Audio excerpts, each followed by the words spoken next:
Assalamualaikum warahmatullahi wabarakatuh. Berjumpa kembali bersama saya Ade Sumarni SPD, CGP Angkatan 9 dari SMP Negeri 2 Sidamuli, Kabupaten Pangandaran, Provinsi Jawa Barat. Pada kesempatan kali ini saya akan melakukan wawancara dengan para kepala sekolah sebagai tugas demonstrasi kontekstual modul 3.1 tentang pengambilan keputusan berbasis nilai-nilai kebajikan sebagai seorang pemimpin. Selamat menyaksikan.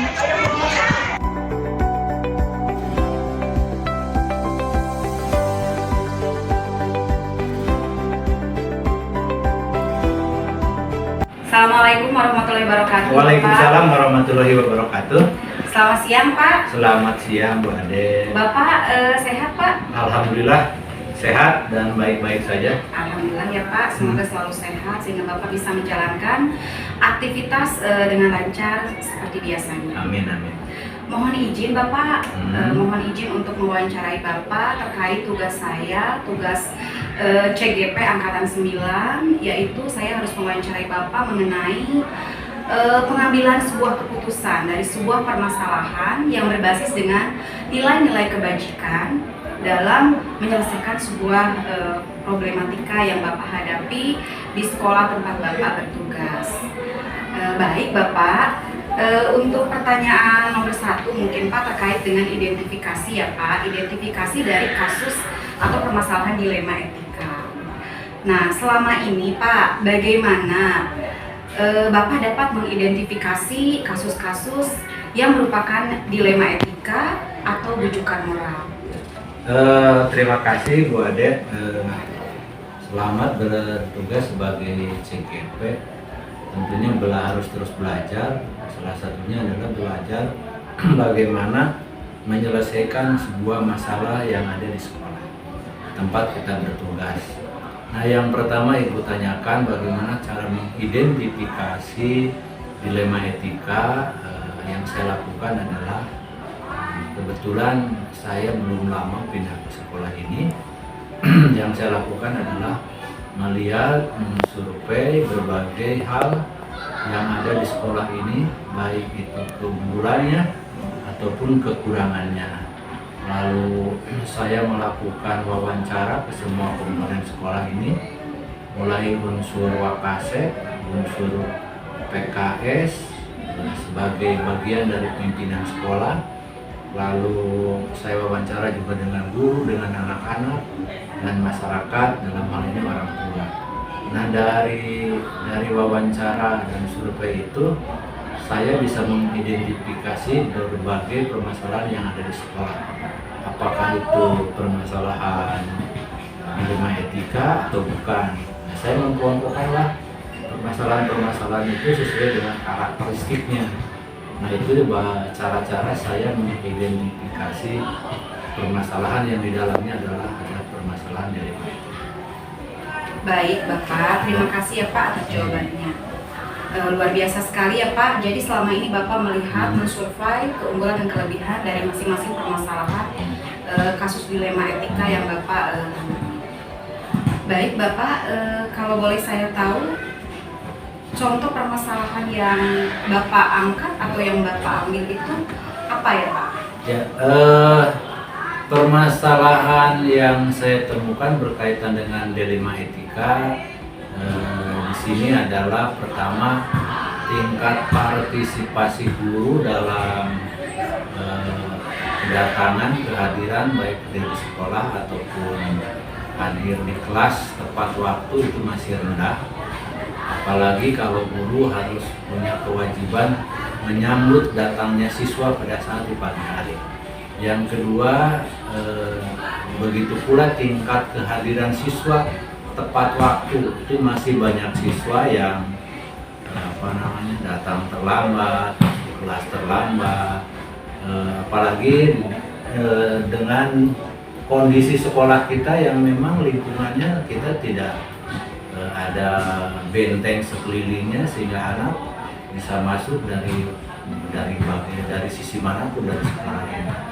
Yang ketiga, kedisiplinan anak dalam berpakaian, dalam berkendaraan, dalam menghadapi guru dalam belajar itu masih rendah. Nah, dilihat dari latar belakangnya anak-anak di sekolah kita itu banyak anak-anak yang memang latar belakang keluarganya tidak baik, tidak harmonis atau yang disebut dengan broken home. Nah, itu permasalahan-permasalahan yang saya identifikasi yang bagian dari dilema etika. Padahal sekolah kita ini walaupun bukan sekolah besar dari sisi jumlah, tapi kita besar dari sisi prestasi. Itu Bu, permasalahan-permasalahan yang temukan dari hasil identifikasi. Pak, luar biasa sekali jawaban dari Bapak ya dalam menangani permasalahan atau kasus dilema etika yang dihadapi selama ini. Selanjutnya Bapak, untuk pertanyaan yang kedua, nah selama ini bagaimana Bapak menjalankan pengambilan keputusan di sekolah yang Bapak pimpin, terutama untuk kasus-kasus di mana ada dua kepentingan yang sama-sama benar atau sama-sama mengandung nilai kebajikan?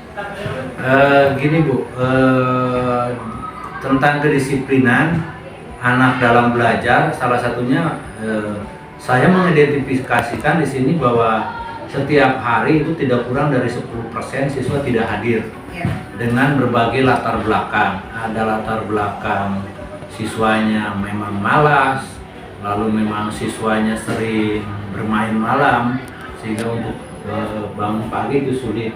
Lalu ada pula yang memang kepedulian orang tua terhadap anaknya ya rendah. Mereka acuh anaknya apakah bangun pagi, apa sholat atau tidak. Nah, satu sisi saya harus menegakkan disiplin, tapi satu sisi juga saya harus anak itu membimbing untuk bisa sekolah. Pada akhirnya saya klasifikasikan mana yang paling berat sampai ke paling ringan dari anak-anak yang tidak sekolah atau yang sering datang terlambat ke sekolah. Nah, cara pengambilan keputusannya saya mencoba memahami latar belakang keluarganya. Saya dibantu oleh wali kelas, oleh guru-guru yang lain, oleh para wakasek dan PKS. Intinya cara pengambilan keputusannya adalah saya mencoba memahami apa yang menjadi latar belakang sehingga anak seperti itu. Nah, itu Bu, hal-hal yang saya lakukan dalam mengambil keputusan.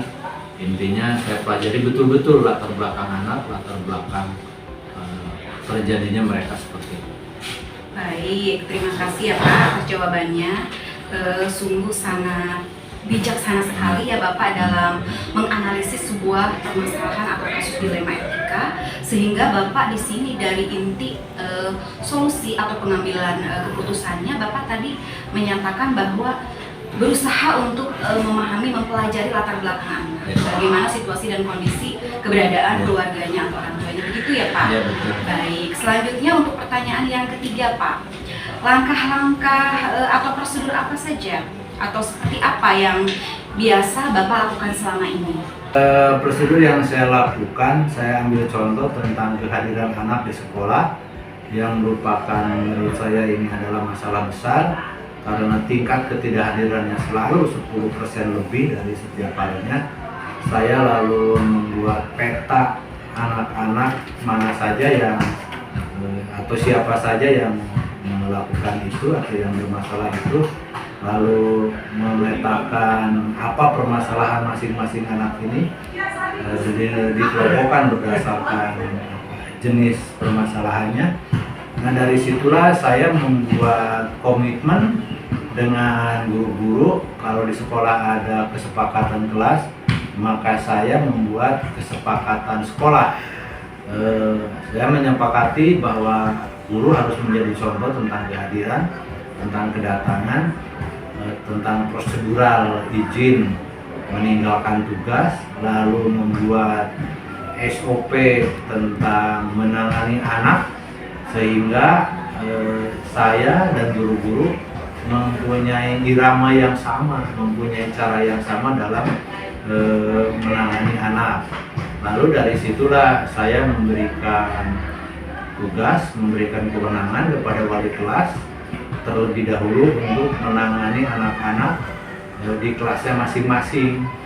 Nah, kalau dengan wali kelas sudah selesai, anak bisa aktif dengan baik dalam seminggu berjalan, maka itu dianggap selesai.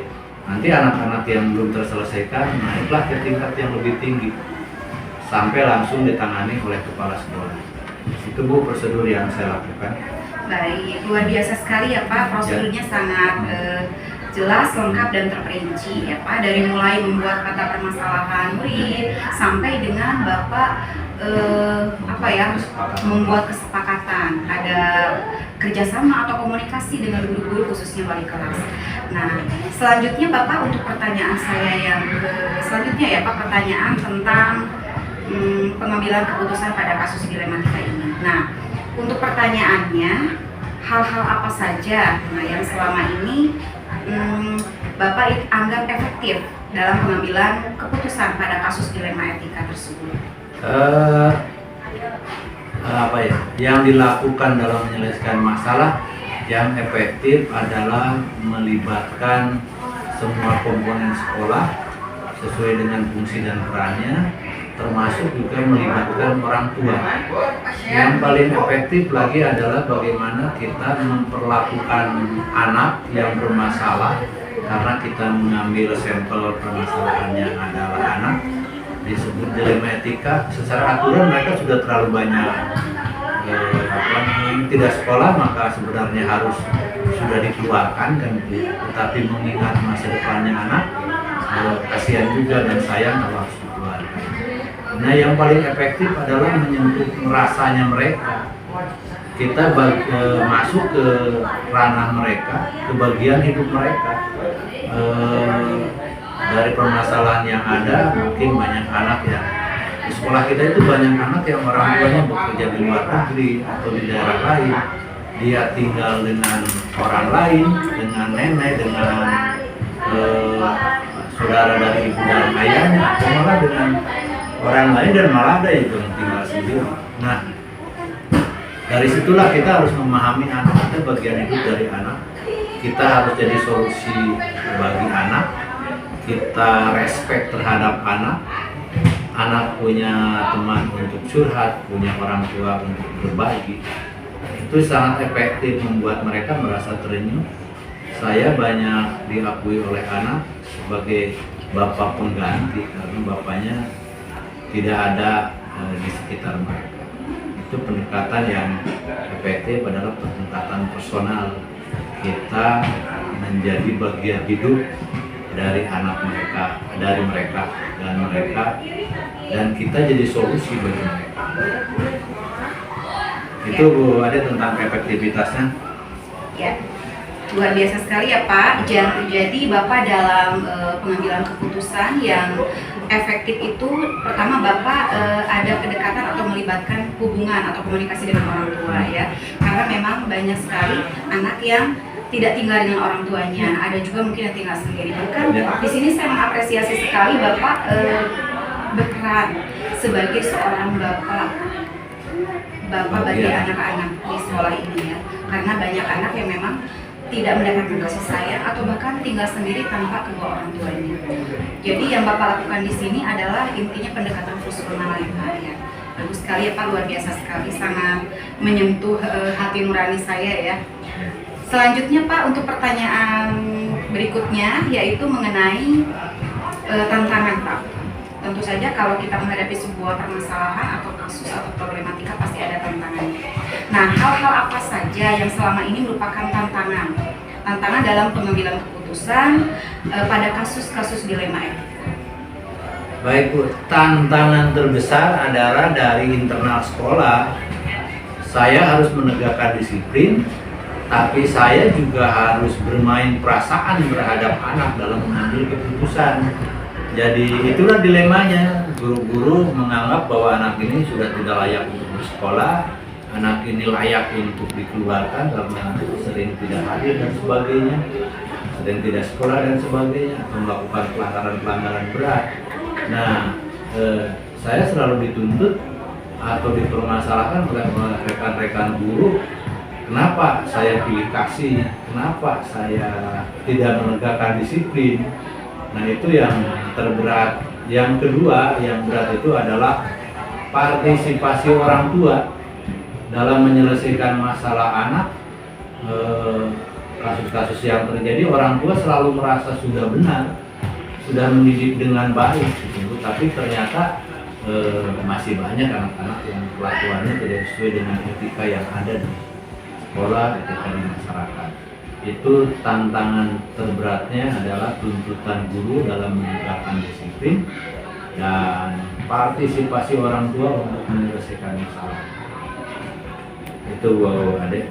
Ya, terima kasih Bapak jawabannya Pak.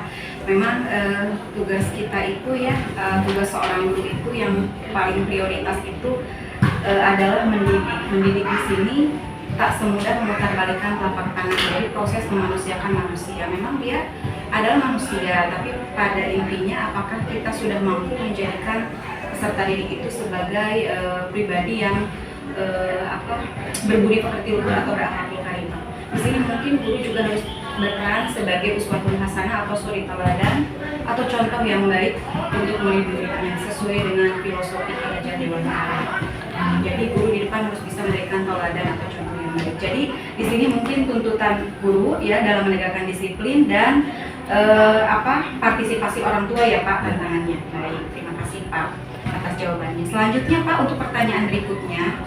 Nah, apakah Bapak memiliki sebuah tata cara atau tata cara atau jadwal tertentu dalam sebuah penyelesaian kasus dilema etika? Apakah Bapak langsung menyelesaikan di tempat atau memiliki sebuah jadwal untuk menyelesaikannya?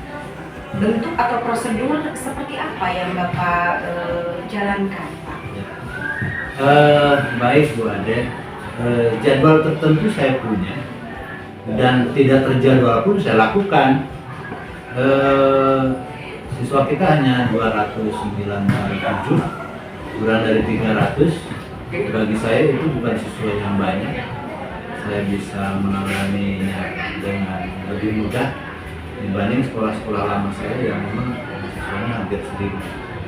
Jadwal rutinnya setiap pagi saya menerima laporan absensi, kehadiran siswa, lalu kehadiran guru di jam pertama di kelas. Nah, saya lalu konfirmasi ke wali kelasnya untuk wali kelas itu mengkonfirmasi ke orang tua anaknya yang tidak hadir karena sakit, karena izin atau karena apa. Pembuktian manakala orang tua tidak menghubungi sekolah, tidak menghubungi wali kelas tentang ketidakhadiran. Wali kelas itu setiap pagi itu harus konfirmasi. Mungkin Bu Ade juga mengalami setiap pagi manakala saya tidak ada kegiatan keluar yang di pagi hari. Itu saya lakukan. Lalu yang kedua, 2 minggu sekali itu saya melakukan evaluasi rutin dengan unsur pimpinan, dan setiap bulan saya melakukan evaluasi dan rencana kerja, termasuk di dalamnya adalah penanganan kasus dilema secara keseluruhan dengan guru-guru. Itu yang rutin, ada hariannya, ada mingguannya, dan ada bulanannya. Nah, sampai di situ diambil keputusan bagaimana penanganan siswa yang memang sudah kita tangani tapi masih terus bermasalah, lalu mungkin kita harus mengganti cara penanganan. Di luar yang rutin saya lakukan, setiap menemukan kasus tidak perlu memakai prosedural, tidak perlu memakai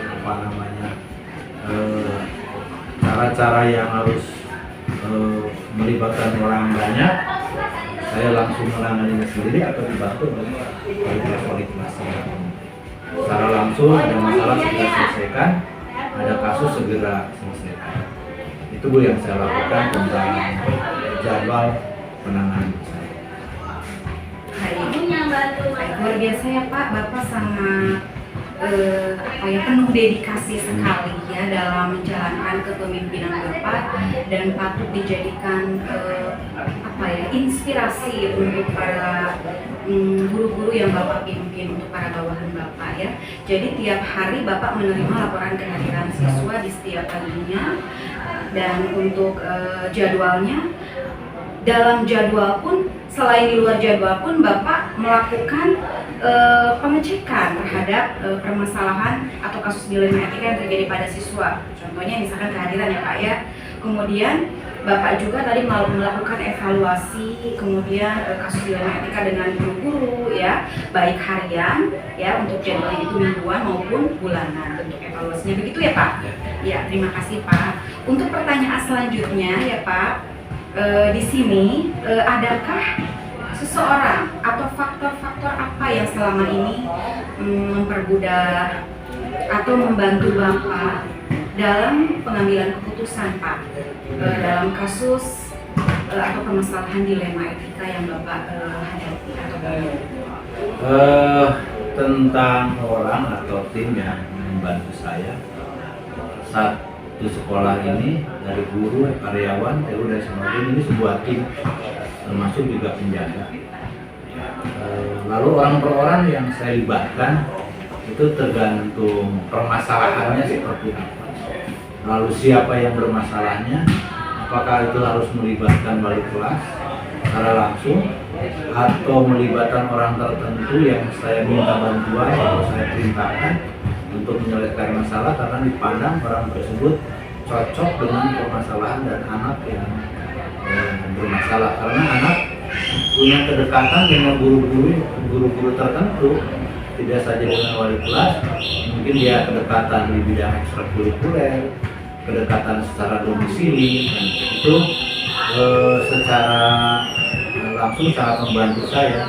Kendala yang saya hadapi juga di sekolah kita tidak punya guru BP, guru BK, tapi saya melatih orang-orang yang wali kelas sendiri untuk siap jadi guru BP, guru BK, jadi konselor, lalu menunjuk orang-orang yang 3 orang di tiap tingkatnya 1 orang untuk menjadi konselor yang saya latih dari kasus-kasus yang ada, bagaimana menyelesaikan, bagaimana menangani, bagaimana kita membuat keputusan.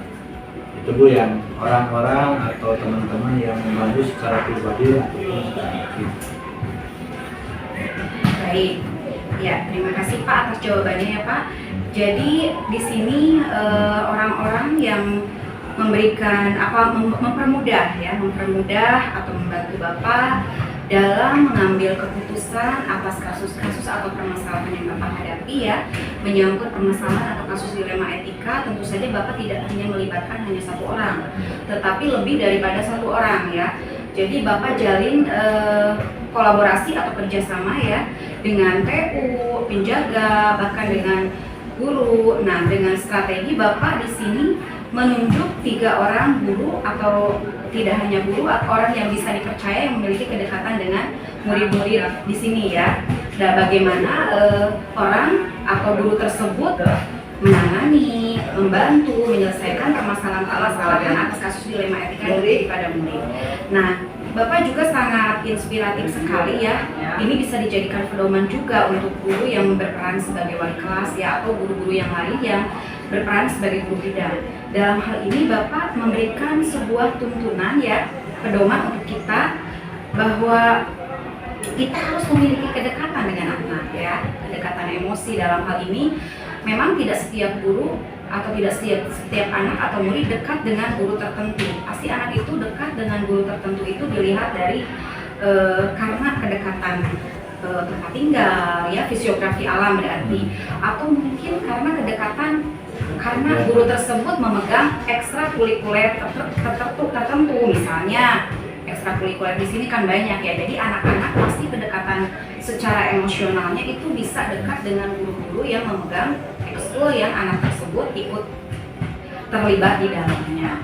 Itu sangat luar biasa sekali ya Pak, sangat Bapak ini dalam menjalin kedekatan dengan semua stakeholder di sekolah ini itu bersifat universal atau menyeluruh.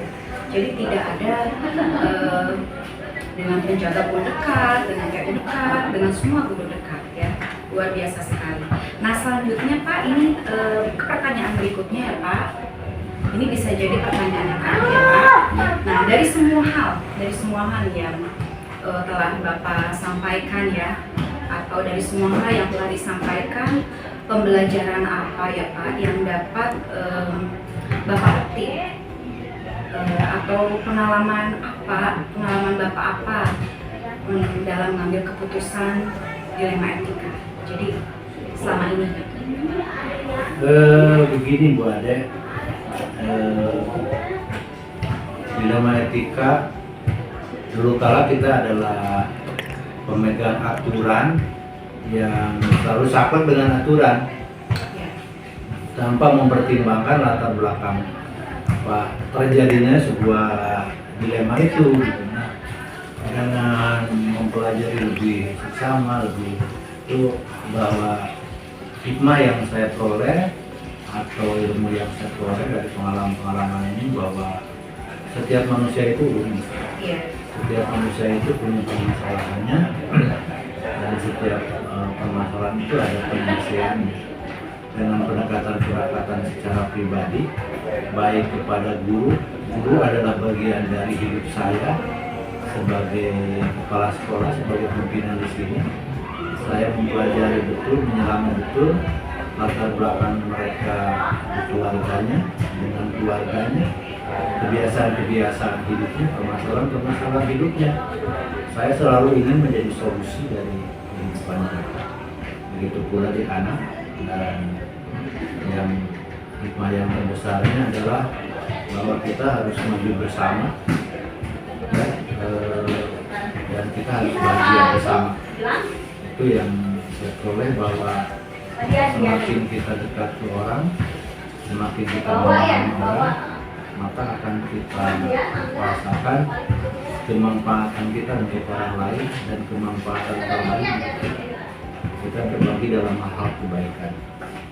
Anak tidak hanya ditinjau sebagai siswa yang harus nurut dan belajar, harus menurut segala aturan, segala ucapan kita, tapi anak juga harus diberi kebebasan untuk mengembangkan dirinya. Tidak dilihat secara klasikal, tapi dilihat secara individu. Itu Bu, kedekatan secara personal itu membuat dunia ini semakin indah. Itu aja, terima kasih. Saya kira jawaban dari saya seperti itu. Baik Bapak, terima kasih ya Pak atas jawabannya. Luar biasa ya Pak mengenai pengalaman atau pembelajaran yang Bapak lalui dari penanganan permasalahan yang Bapak hadapi selama Bapak menjadi pemimpin. Nah, di sini juga kita harus menjadikan semua itu sebagai bentuk bentuk kedekatan yang sifatnya itu spesifik agar jalinan silaturahmi antara semua stakeholder di sekolah ini semakin dekat. Dan tadi saya mendengar uraian Bapak sangat begitu menginspirasi, kemudian menyeluruh ya, memberikan pedoman kepada semua bawahan Bapak bahwa setiap individu itu unik. Betul sekali Pak, saya setuju dengan pendapat Bapak ya. Setiap individu itu unik, memiliki kekhasan masing-masing. Tidak bisa disamakan antara satu individu dengan individu yang lain. Nah, kemudian saya terenyuh sekali dengan pernyataan Bapak yang menyatakan bahwa Bapak ingin selalu menjadi solusi. Solusi di sini memberikan jawaban atas permasalahan-permasalahan yang dialami atau dilalui baik oleh murid-murid di sini ya, dan semua stakeholder yang ada di sekolah ini, baik guru, karyawan, semuanya ya. Dan memang inti dari sebuah kerjasama yang baik adalah dengan berpegang teguh kepada satu semboyan maju bersama generasi bahagia ya Pak. Nah, jadi semakin dekat ke orang, memang kita semakin tumbuhlah jiwa empati kita. Mungkin di hikmah yang kita ambil, pengalaman yang kita ambil, atau pembelajaran yang diambil dari permasalahan ini adalah rasa empati. Jadi kita bisa merasakan apa yang orang lain rasakan. Bagaimana kita menempatkan diri kita saat kita ada di permasalahan yang orang lain hadapi. Aduh Bapak, saya sangat hebat ya Bapak, banyak luar biasa ya. Jadi patut dijadikan inspirasi. Belajarlah hidup jadi orang yang cinta tanpa syarat, damai tanpa syarat. Betul sekali Pak. Dan itu memang butuh proses ya Pak. Tidak bisa instan. Semua butuh proses dan pembelajaran yang memang tidak simpel. Jadi harus melalui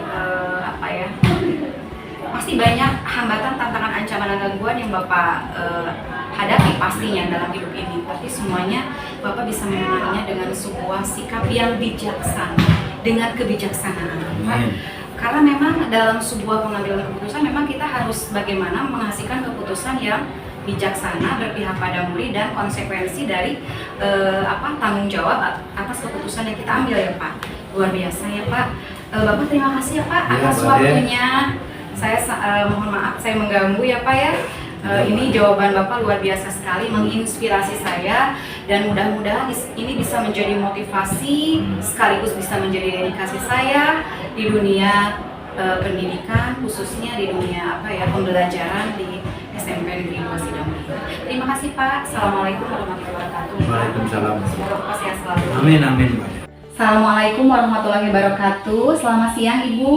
Ya, Ibu apa kabarnya? baik, alhamdulillah. Alhamdulillah Ibu ya. Semoga Ibu sehat selalu ya Bu. Biar bisa terus bersilaturahmi dengan saya ya Bu ya. Amin. Mohon maaf Ibu, mohon izin mengganggu waktu Ibu. Ya. Di sini saya mohon izin untuk wawancara terkait pengambilan keputusan berbasis nilai-nilai kebajikan sebagai seorang pemimpin Ibu. Ya, baik Ibu. Barangkali saya langsung ke pertanyaan yang ingin saya tanyakan kepada Ibu ya Bu. Boleh. Baik, nomor 1 Ibu, pertanyaan saya yang ke-1 ya Bu terkait kasus atau permasalahan mengenai dilema etika. Nah, selama ini bagaimana Ibu dapat mengidentifikasi kasus-kasus yang merupakan dilema etika atau rujukan moral? Baik ya Bu, saya akan coba jawab bahwa kaitan dengan pertanyaan ke-1, kita mesti bisa mengidentifikasi kasus-kasus khususnya di sekolah yang mana kita pertama tentunya harus memahami dulu itu definisi daripada dilema etika ataupun rujukan moral. Tentunya kita harus bisa membedakan. Nah, itu yang pertama. Tentunya Ibu simpulkan bahwa sepertinya perbedaan antara dilema etika dengan rujukan moral itu tidak jauh beda ya Bu. Dilema etika ini antara benar vs benar. Nah, ini diantaranya kita menonjolkan rasa keadilan lawan rasa kasihan. Itu contoh yang mana situasi yang terjadi ketika seseorang harus memilih antara dua pilihan itu secara moral benar tetapi bertentangan. Nah, itu yang dimaksud dengan dilema etika. Pada dasarnya manusia itu punya etika dalam hati sanubarinya. Etika di sini merupakan gambaran tingkah laku manusia berdasarkan hal-hal yang sesuai dengan moral. Itu yang pertama. Adapun rujukan moral itu sendiri itu berkaitan tentang benar vs salah, yang mana situasi seseorang itu terjadi ketika harus membuat sebuah keputusan antara benar dan salah. Nah, bila mana kita tahu perbedaan dari kedua hal ini, tentunya kita bisa mengidentifikasi kasus selanjutnya. Di antara langkah yang keduanya, setelah kita mengetahui perbedaan tersebut, tentunya kita bisa mempelajari dan menyimpulkan kasus-kasus yang terjadi. Jadi kasus yang terjadi itu bagaimana? Nah, itu tentu kita harus pahami terlebih dahulu apakah itu kasus berat ataupun kasus ringan. Lalu kita menyimpulkan. Karena apa? Kesimpulan yang digunakan itu sebagai dasar untuk menindaklanjuti pengambilan sebuah keputusan. Itu yang ketiga. Sementara kalau kita bandingkan kenyataannya untuk pengambilan keputusan di sekolah itu kalau kita bandingkan antara dilema etika itu sepertinya sebuah kasus yang memang sulit diatasi gitu. Mengapa? Ini karena dipengaruhi oleh ada beberapa faktor rasa seperti rasa kasih sayang, keadilan, misalnya nilai kebajikan ya, kebenaran, toleransi dan tanggung jawab. Itu erat sekali ya. Perasaan-perasaan itu nempel dalam hati sanubari. Sementara kalau untuk rujukan moral itu sebuah kasus yang memang mudah untuk diatasi. Mengapa? Karena sudah ada norma benar dan salah yang menjadi acuan dalam berperilaku begitu ya. Karena pada dasarnya manusia ini hidup setiap harinya dikelilingi oleh berbagai norma. Nah, norma inilah yang sudah ada dalam hati sanubari untuk bisa kita berperilaku mana yang baik, mana yang salah gitu. Ya, gitu. Itu untuk nomor 1. Ya, terima kasih Ibu atas jawabannya Bu, luar biasa sekali ya Bu, penjelasan dari Ibu sangat menyeluruh, sangat lengkap, jelas dan terperinci tentang definisi dari kasus dilema etika dan rujukan moral. Saya setuju dengan pendapat Ibu ya Bu, terkait bahwa untuk menyelesaikan kasus dilema etika ini memang kadang sulit, kadang dilema, beda dengan rujukan moral karena itu sudah ada norma yang mengaturnya. Betul. Baik Ibu, terima kasih atas jawabannya. Selanjutnya ke pertanyaan yang kedua ya Bu. Nah, selama ini bagaimana Ibu menjelaskan atau menjalankan pengambilan keputusan di sekolah Ibu, terutama untuk kasus-kasus di mana ada dua kepentingan. Ada dua kepentingan, yang kepentingan tersebut sama-sama benar atau sama-sama mengandung nilai kebajikan. Betul. Sebelum Ibu mengambil sebuah keputusan di sekolah, tentunya kita kumpulkan fakta-faktanya dulu. Seperti contohnya siapa yang terlibat dalam kasus itu, lalu analisis benar atau salah kasus tersebut, lalu membuat alternatif solusi. Nah, setelah itu baru kita membuat sebuah keputusan. Jadi memang diawali dengan penelusuran permasalahan yang terjadinya, baru kemudian mengidentifikasi, lalu membuat sebuah kesimpulan. Yang tentunya kesimpulan yang kita buat itu kita utamakan kesimpulan yang memang prioritas dengan keputusan yang berpihak kepada murid. Kalau memang itu kasusnya kasus murid, jadi prioritas dengan keputusan yang berpihak kepada murid, tetapi tetap memegang teguh kebijaksanaan. Ya, baik Ibu, terima kasih atas jawabannya. Betul Bu, setuju sekali ya Bu. Jadi dalam menjalankan pengambilan keputusan, tentu saja di sini ada dua kepentingan yang sama-sama benar atau sama-sama mengandung nilai kebajikan yang memang kadang kita di dalamnya mengalami dilema.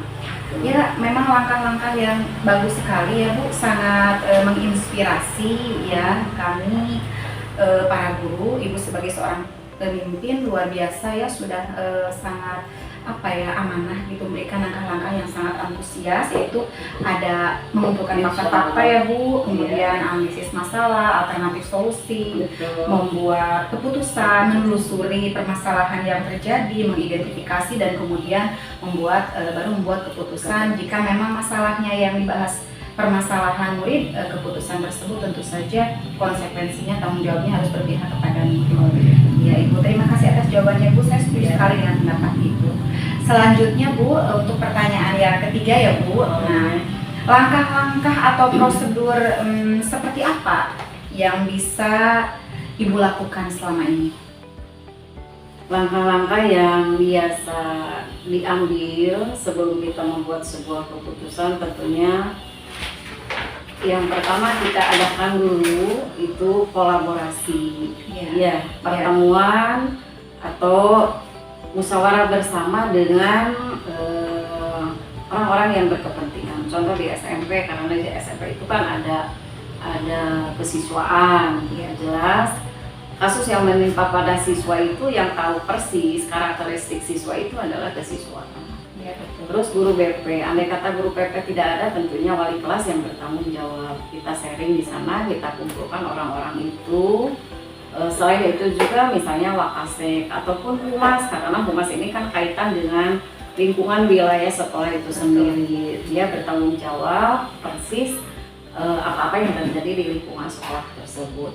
Nah, adapun langkahnya itu selain kita kumpul bermusyawarah bersama, yang pertama menganalisis masalah bersama dengan rekan itu, menganalisis masalahnya, lalu kedua mencari informasi dari berbagai pihak, nah lalu mengidentifikasi masalah tersebut.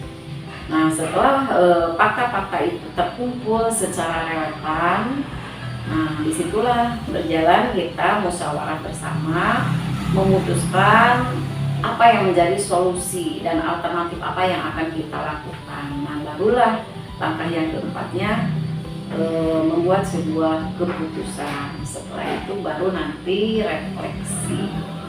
Rupanya seperti itu. Ya, ya, terima kasih Ibu atas jawabannya, luar biasa ya Bu ya. Ibu sangat rinci sekali ya dalam pemaparan terkait langkah-langkah atau prosedur yang Ibu lakukan selama ini ketika menghadapi permasalahan-permasalahan atau problematika yang dihadapi di di sekolah yang Ibu pimpin. Jadi memang betul sekali ya Bu bahwa kolaborasi ini penting karena dengan kerjasama sebuah permasalahan itu bisa yang berat sekalipun bisa menjadi terasa ringan ya. Apalagi dengan masalahnya yang pertama tadi dianalisis dulu, kemudian informasinya dicari terlebih dahulu, diidentifikasi, setelah fakta-fakta terkumpul baru dibuat kesimpulan dan refleksi sebagai acuan ya untuk tindak lanjut sebagai tolak ukur. Ya, saya setuju dengan apa yang Ibu paparkan. Ya, karena pada dasarnya seorang pemimpin itu dalam membuat sebuah kebijakan ataupun keputusan tidak otoriter Ibu ya. Iya. Karena di sana banyak orang sebagai wakil dari kepala sekolah yang perlu kita ajak ngobrol bersama. Betul, iya setuju ya Bu. Ya. Baik Bu, ke pertanyaan berikutnya ya Bu. Tadi kan membahas tentang prosedur ya atau langkah-langkah. Selanjutnya, hal-hal apa saja yang selama ini Ibu anggap efektif gitu, Ibu anggap efektif dalam pengambilan keputusan pada kasus-kasus dilema etika Bu? Kalau untuk pertanyaan ini sepertinya agak bingung nih. Yang disebut keputusan yang dianggap efektif itu mungkin untuk Ibu bisa efektif, kemungkinan untuk orang lain juga tidak ya. Jadi Ya, memang agak relatif sulit ya, nih ya relatif pertanyaannya. tergantung ya. Oke lah, jadi apabila masalah di sekolah terutama ya itu keputusannya dianggap efektif apabila masalah itu dapat diselesaikan secara bijaksana dan objektif tanpa ada unsur subjektivitas, tanpa berpihak kepada siapapun dan tidak menyakiti perasaan salah satu pihak. Dalam arti di sini unsur keadilan itu yang utama. Itu rupanya yang efektif menurut Ibu, entah kalau untuk orang lain gitu. Luar biasa Ibu ya. Jadi betul Bu, seorang pemimpin itu memang harus bisa membuat keputusan. Saya setuju, saya sepersepsi dengan Ibu ya. Harus yang melahirkan sebuah kebijaksanaan, kemudian harus bisa bertanggung jawab atas konsekuensi dari keputusan yang dibuat. Ya, kemudian kalau masalah tersebut masalah murid, ya kita harus ada keberpihakan terhadap murid. Dan memang dari sebuah keputusan itu adalah harus melahirkan sebuah kebijaksanaan. Ya, saya setuju Bu, Ibu itu orangnya transparan, jadi keterbukaan, objektif, tidak membeda-bedakan berarti, tidak subjektif, jadi tidak ada diskriminasi. Ya, luar biasa sekali ya Bu. Terima kasih Ibu atas jawabannya. Selanjutnya untuk pertanyaan berikutnya ya Bu, hal-hal apa saja yang selama ini merupakan tantangan Bu? Tantangan dalam pengambilan keputusan pada kasus-kasus dilema etika.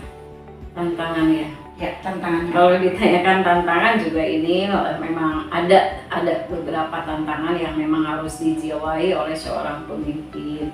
Yang pertama tentunya kita harus bisa mengolah jiwa dalam hal emosi. Jadi kita tidak perlu terbawa emosi apabila ada suatu masalah yang besar atau kasus-kasus anak. Sebab dengan emosi yang berlebihan ini tentunya akan mempengaruhi sebuah keputusan yang kita ambil. Jadi kita harus bisa menjaga keteladanan lah buat semua pihak, khususnya kalau ada kasus itu tentunya kita harus bisa mengolah emosi kita sendiri karena keputusan yang kita ambil, yang kita buat itu akan berpengaruh. Bila mana seseorang dalam kondisi emosi tentu itu keputusannya mungkin tidak akan baik.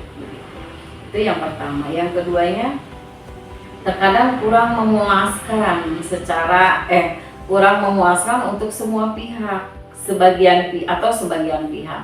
Kadang keputusan yang ibu ambil ini puas nggak ya untuk orang lain atau sebagian orang begitu. Tetapi tadi ibu katakan pada dasarnya tentunya kita sebelum ibu mengambil keputusan tentu kita rembuk dulu, cari solusi apa. Nah itulah baru diambil sebuah keputusan yang terbaik untuk semuanya.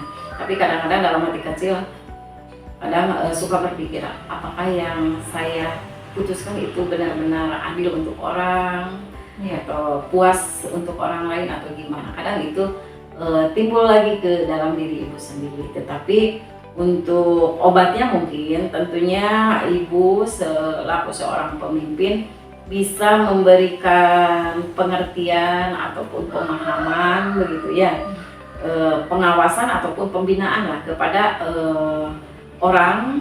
orang yang memang dianggap oleh ibu kurang puas gitu.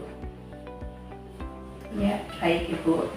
Luar biasa ya Ibu. Ya, memang Bu, mengolah emosi itu atau memanage emosi itu tidak semudah kita memutarbalikkan telapak tangan ya Bu.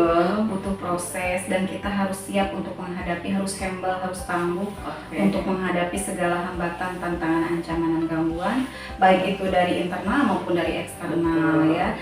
Jadi membuat keputusan yang melahirkan sebuah kebijaksanaan untuk semua pihak itu memang perlu kita perlu bertafakur kadang ya, perlu merenung gitu apakah itu bijaksana tidak keputusan tersebut. Saya sependapat dengan apa yang Ibu kemukakan. Terima kasih Ibu atas jawabannya.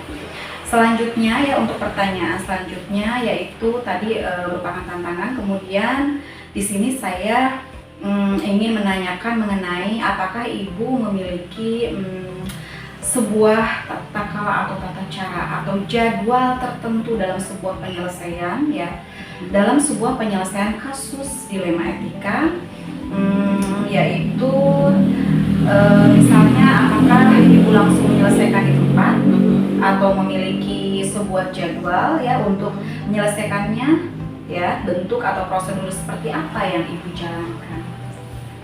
Oke. Prosedur yang biasa dijalankan itu tentunya kalau dikatakan jadwal itu tidak ya. Jadi ibu sendiri tidak memiliki jadwal khusus dalam penyelesaian kasus tersebut. Dalam arti di sini bahwa penyelesaian masalah ini berdasarkan pada kompleksitas masalahnya. Jadi sifatnya kondisional. Kita lihat apakah masalah yang dihadapinya ini benar-benar serius atau urgent. Atau merupakan kasus yang ringan. Nah itu apabila masalahnya urgent atau serius, nah itu perlu rupanya untuk diberikan keputusan waktu itu juga, karena dampak negatifnya takut meluas atau melebar begitu ya. Maka itu harus segera diselesaikan waktu itu pula. Adapun untuk kasus-kasus atau masalah yang dianggap ringan, nah itu mungkin itu bisa dalam waktu yang tidak gerak cepat gitu ya. Tetapi kita pelajari tadi kan sudah dijabarkan bahwa ada langkah-langkah yang memang harus kita tempuh, baik itu kasus berat ataupun kasus ringan gitu. Tetapi tak jarang pula ada masalah atau kasus yang proses penyelesaiannya memang membutuhkan waktu yang lama, karena memang kita perlu musyawarah, perlu kerjasama atau kolaborasi dengan orang-orang lain atau pihak yang berkepentingan atau orang-orang yang kompeten berpengalaman dalam hal kasus tersebut begitu. Ya, terima kasih Ibu atas jawabannya, luar biasa ya Bu. Betul, jadi prosedur yang Ibu miliki kalau dari segi waktu ya Bu, memang tidak ada jadwal khusus. Betul. Tapi Ibu melihatnya tergantung kompleksitas masalah atau dilema etika yang dihadapi ya. Kalau misalkan tadi Ibu bilang masalahnya itu urgent ya, otomatis kan itu perlu penyelesaian masalah yang sesegera mungkin ya. karena dampaknya dikhawatirkan antisipasi takutnya melebar luas. Ya, saya setuju ya Bu. Kalau untuk masalahnya ringan, tadi Ibu bilang harus dikaji dulu, ditelaah dulu, dianalisis, kerjasama dengan semua stakeholder yang ada di sekolah agar bisa melahirkan sebuah keputusan yang bijaksana dan memuaskan semua pihak mungkin ya Bu. Ya, saya setuju itu ya Bu. Terima kasih ya Bu. Ibu sangat bijaksana sekali dalam penanganan permasalahan atau kasus ataupun problematika yang dihadapi Ibu selama ini sebagai pemimpin. Untuk selanjutnya Ibu, pertanyaan berikutnya yaitu mengenai ini pertanyaan yang ketujuh ya. Adakah seseorang Bu atau faktor-faktor apa yang selama ini mempermudah atau membantu Ibu dalam pengambilan keputusan pada kasus-kasus dilema etika yang Ibu hadapi? Ya, yang pertama tentunya faktor-faktor yang sangat mempermudah Ibu dalam membuat sebuah keputusan ya seperti tadi Ibu katakan, tentunya ada orang lain gitu ya, orang lain yang memang bisa membantu hal ini. Ibu jelaskan tadi bahwa Ibu dalam membuat sebuah keputusan tidak bisa berkata sendiri. Jadi tentunya Ibu sendiri harus meminta solusi pendapat dari orang lain. Orang lain itu siapa? Misalnya ada wakasek, ada kesiswaan, ada humas, atau misalnya ada wali kelas atau BP, guru BP, atau kalau perlu kita ada tokoh masyarakat sekitar. Nah itu harus sangat dibutuhkan sekali. Jadi memang kita kaji bersama topik masalah yang kita hadapi. Jadi memang kita selalu mengutamakan kolaborasi dalam hal ini supaya keputusan yang kita ambil ini merupakan keputusan yang terbaik untuk semuanya. Ya, yang tepat ya Bu. Baik Ibu. Baik Ibu, saya mengapresiasi sekali kepada Ibu sebagai seorang pemimpin ya, yang Ibu berusaha untuk menjadi seorang pemimpin yang bisa menjadi uswatun hasanah. Bagus sekali ya Bu, dan ini memang saya harus banyak belajar dari Ibu. Jadi Ibu itu dalam menyelesaikan masalah selalu mengutamakan kolaborasi atau kerjasama dengan semua stakeholder yang ada di sekolah, misalnya dengan wakasek siswaan, PKS Humas ya Bu, dan guru-guru seperti wali kelas atau guru BP. Luar biasa ya Bu, karena Ibu ingin melahirkan sebuah kebijaksanaan yang memang keputusan yang bijaksana, yang tepat untuk semua pihak. Luar biasa ya Ibu. Selanjutnya ya Bu, untuk pertanyaan yang ke-8 Bu, pertanyaan yang terakhir ini Bu ya. Baik Bu, dari semua hal yang telah disampaikan sama Ibu ya, pembelajaran apa yang dapat Ibu petik dari pengalaman Ibu dalam mengambil keputusan dilema etika ini? Oke. Pembelajaran yang bisa kita petik dari kasus-kasus yang terjadi di sekolah diantaranya bahwa tentunya kita harus koreksi diri kita sendiri dengan tingkat kesabaran dalam menangani kasus atau masalah yang terjadi. Selain itu juga dengan hati yang senang ataupun dengan senyuman yang baik tentunya, karena ini dengan senyuman itulah akan melahirkan sebuah kondisi perasaan begitu seorang pemimpin. Jadi tentunya seorang pemimpin harus bisa mengolah perasaan begitu ya.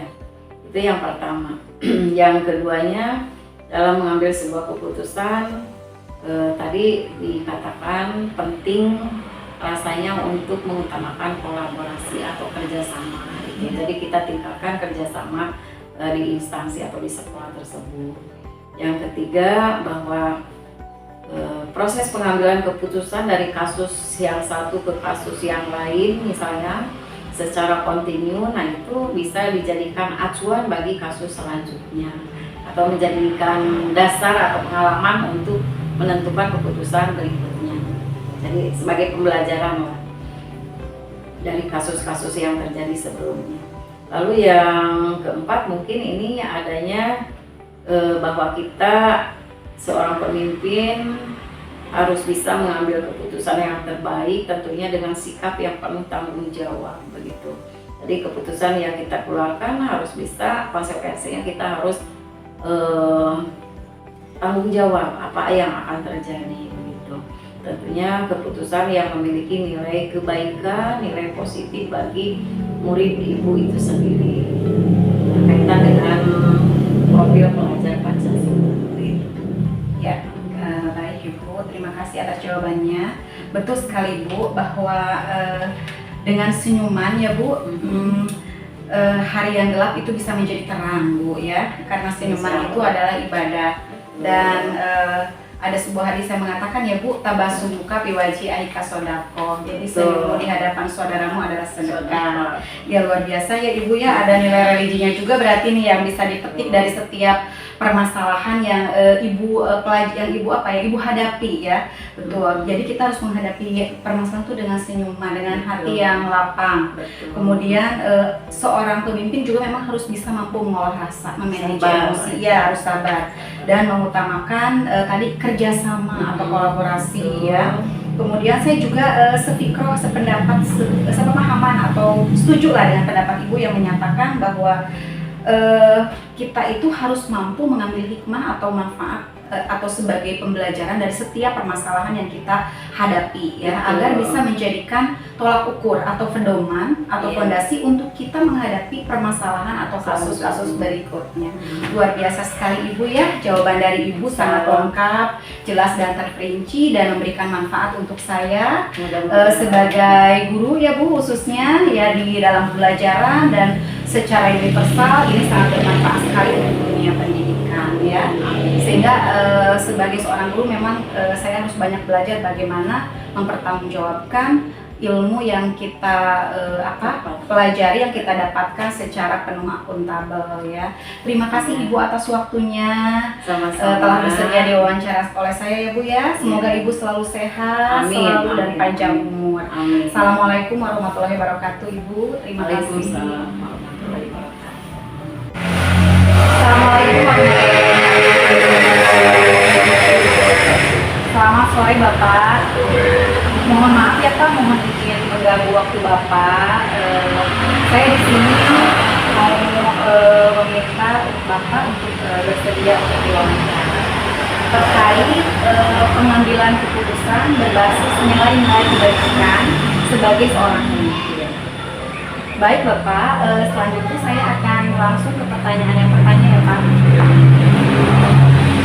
Pertanyaan yang pertama, selama ini bagaimana Bapak dapat mengidentifikasi kasus-kasus yang merupakan dilema etika atau rujukan moral di sekolah yang Bapak pilih? Terima kasih. Menyangkut tentang kasus sekolah, tentang siswa, tentang warga sekolah. Boleh tentang siswa, boleh tentang warga sekolah Pak. Kalau untuk siswa, kita biasa membuat tim khusus untuk menangani dan mengidentifikasi kasus tersebut, sehingga kasus tersebut itu bisa terpecahkan secara signifikan atau secara bertahap. Karena terus terang saja nanti identifikasi itu apakah ini harus ditindaklanjuti seperti apa, apakah cukup dengan pihak sekolah saja atau dengan warga siswa atau dengan pemimpin sekolah, itu yang melibatkan warga sekolah yang diantaranya adalah bisa wali kelas, bisa guru BP. Itu mungkin yang paling utama itu mengidentifikasi itu apakah permasalahannya itu sangat akurat sekali atau sangat penting sekali, atau misalnya bisa dibedakan atau bisa ditahapkan tidak sesederhana mungkin untuk ditahap. Jadi berdasarkan pengidentifikasian tentang permasalahan. Luar biasa sekali ya Bapak dalam mengidentifikasi kasus-kasus dilematika atau permasalahan atau problematika yang terjadi di sekolah yang Bapak pimpinnya. Saya mengapresiasi sekali mengenai pengidentifikasian kasus-kasus yang Bapak lalui, yang Bapak hadapi ya. Baik Bapak, untuk pertanyaan yang kedua, nah selama ini bagaimana Bapak menjalankan pengambilan keputusan di sekolah Bapak, terutama untuk kasus-kasus di mana ada dua kepentingan yang sama-sama benar ya, atau sama-sama mengandung nilai kebajikan seperti nilai ya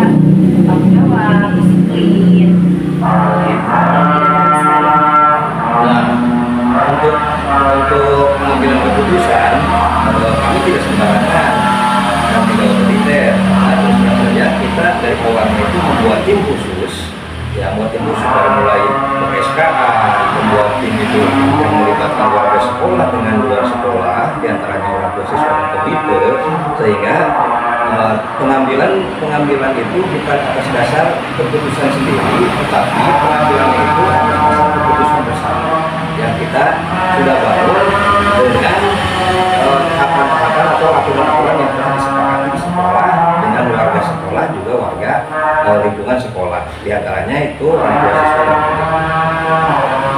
Baik, ya, luar biasa sekali ya Pak, sangat rinci sekali uraian penjelasan dari Bapak tentang bagaimana Bapak menjalankan keputusan atas kasus-kasus di mana ada dua kepentingan yang sama-sama benar. Jadi di sini mungkin intinya Bapak lebih melibatkan ada kolaborasi ya Pak, Betul. ya antara orang tua, komite, ya. Terima kasih Pak atas jawabannya. Untuk pertanyaan yang ketiga Pak, langkah-langkah atau prosedur seperti apa yang Bapak lakukan selama ini? Yang pertama, langkahnya adalah satu, pengumpulan data siswa atau data warga yang bermasalah. Yang kedua adalah pengidentifikasian permasalahan yang ada yang terjadi di sekolah atau di luar sekolah yang melibatkan sekolah. Yang ketiganya yaitu merumuskan masalah. Setelah merumuskan masalah, kita bahas. Setelah kita bahas tentang permasalahannya, kita akan mengambil kesimpulan bersama. Nah, setelah mengambil kesimpulan bersama, baru kita akan menindaklanjuti sejauh mana pentingnya untuk menindaklanjuti tentang kasus tersebut. Baik Bapak, terima kasih atas jawabannya ya. Bapak sangat maksimal sekali ya Pak. Awalnya itu data siswa diambil dari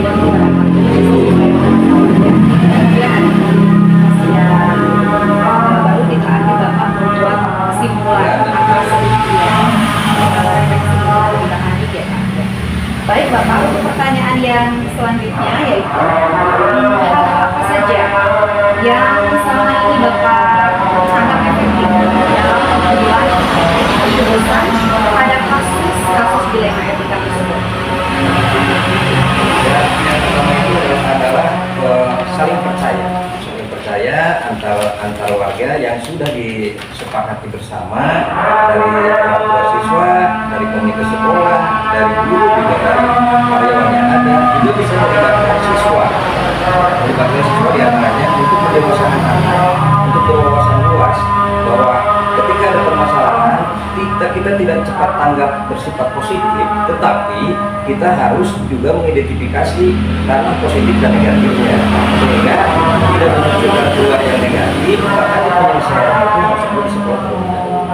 Ketika sudah beres di sekolah, baru kita kumpulkan bersama dan kita bahas bersama untuk menindaklanjuti. Baik Bapak, terima kasih atas jawabannya. Saya setuju sekali dengan apa argumen yang Bapak kemukakan ya mengenai bagaimana efektif yang dalam pengambilan keputusan kasus. Jadi ada identifikasi dan positif dan negatif ya Pak. Ya. Dan yang paling utama mungkin di internal sekolah dulu ya Pak, sebelum itu luar biasa ya Pak, dalam mengambil keputusan Bapak sangat bijaksana sekali. Selanjutnya untuk pertanyaan berikutnya ya Pak, apa saja yang selama ini merupakan tantangan dalam pengambilan keputusan pada kasus-kasus dilema etika ya Pak? Tantangannya banyak sekali sebetulnya. Salah satunya yaitu ketika untuk mengidentifikasi ada hal yang tidak terlibat dari salah satu yang membuat melanggar tentang kedisiplinan, salah satunya itu kadang tidak melihat tentang apa positif dan negatifnya, tetapi mengambil sebelah pihak tentang apa yang dirumorkan atau apa yang dibicarakan di luar atau yang dibicarakan secara negatif. Tetapi setelah diidentifikasi dan diajak duduk bersama, sehingga tantangan-tantangan hal yang seperti itu bisa diajak musyawarah untuk memakas sehingga mencapai kesimpulan bahwa hal yang seperti itu bagaimana cara penanganannya sehingga munculnya langkah selanjutnya itu bersifat positif. Luar biasa ya Pak dalam penanganan tantangan yang Bapak hadapi. Jadi mungkin Bapak lebih ke sifatnya itu apa ya, ada kolaborasi, kemudian ada kerjasama ya, sehingga mengidentifikasi tantangan-tantangan tersebut sehingga lahirlah sebuah keputusan yang bijaksana. Luar biasa ya Pak dalam menghadapi tantangan yang Bapak hadapi ya selama menangani kasus dilema etika. Untuk pertanyaan selanjutnya Bapak ya, apakah Bapak memiliki sebuah pengetahuan atau cara atau jadwal tertentu dalam sebuah penyelesaian kasus dilema etika? Nah, apakah Bapak langsung menyelesaikan di tempat, kemudian atau memiliki sebuah jadwal menyelesaikannya, ya bentuk atau prosedur seperti apa yang Bapak jalankan? Satu yaitu tentang masalah rutinitas tentang penjadwalan umum, baik itu ada permasalahan atau tidak ada permasalahan. Dalam mengevaluasi dalam 1 minggu itu biasanya itu di akhir minggu tersebut kita akan ada rapat tim, apakah ada permasalahan atau permasalahan yang berarti atau tidak. Nah, ketika ada permasalahan yang berarti, kita akan jadwal terlebih dahulu untuk semakin spesifik dan cepat tanggap dalam permasalahan sehingga tidak akan memunculkan masalah yang baru. Bahkan ketika ada muncul masalah, ya kita akan cepat menyelesaikannya gitu.